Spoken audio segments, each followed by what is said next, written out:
Wait, what happened to she?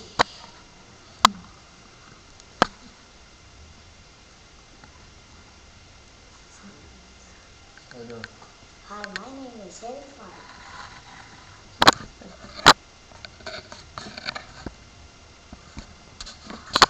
Hello, my name is Angela Rivera, and today I'm going to be talking about gender selection, a huge problem in today's society. For many years, parents have tried to choose the gender of their children. Today, this practice is what we refer to as social or human selection, human sex selection. And there are basically two ways one can possibly control the sex of their offspring. One way is by post-implantation, meaning after the woman is already pregnant, which is not a new procedure by any means.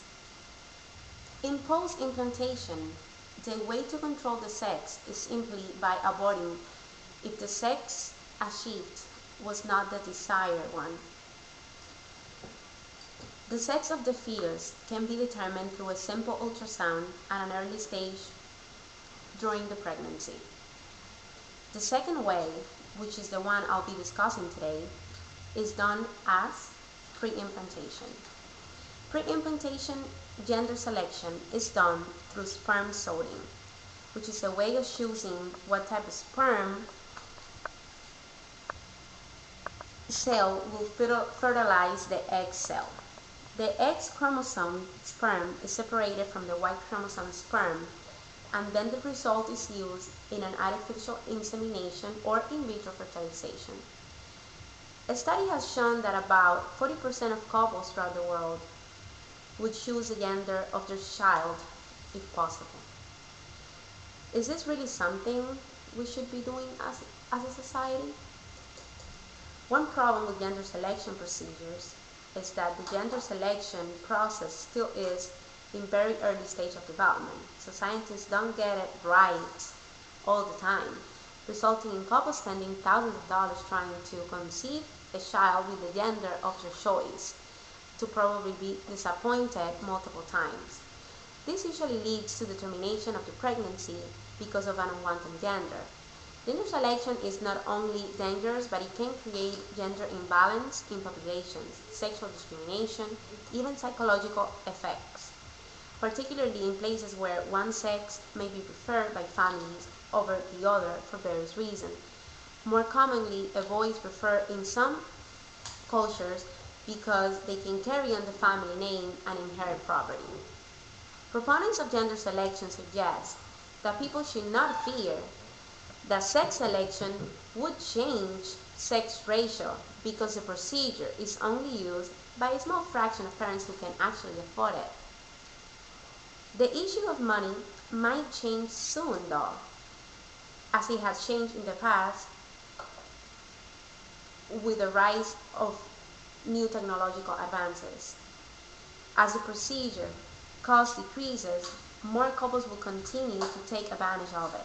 The number of couples resourcing to fertility clinics trying to create a designer baby is just incredible. By 2005, about 4,000 cases of successful gender selection procedures were reported.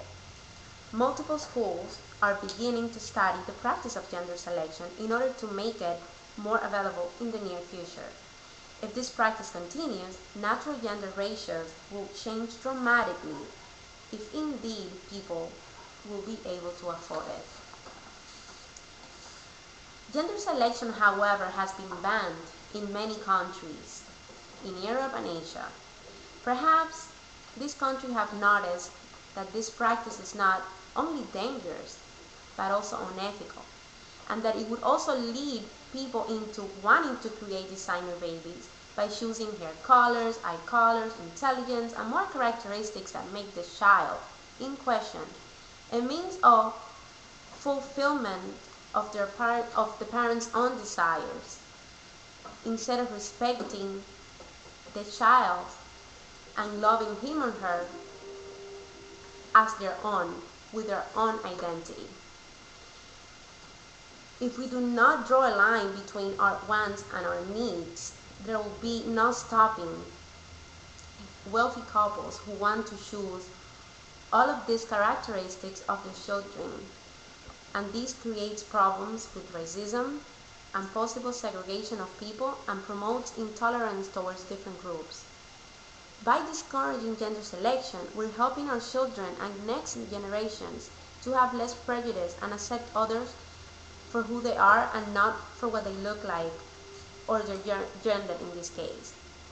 If a couple feels like they absolutely have to have a child of a specific gender of choice, then they should consider adoption. Adoption is not only a healthier, humane, and kinder alternative, but is by no means an unnatural thing to do that can have such a negative effect on society, like the negative effects that gender selection definitely have. Thank you all for coming, and I hope you have enjoyed my speech on gender selection.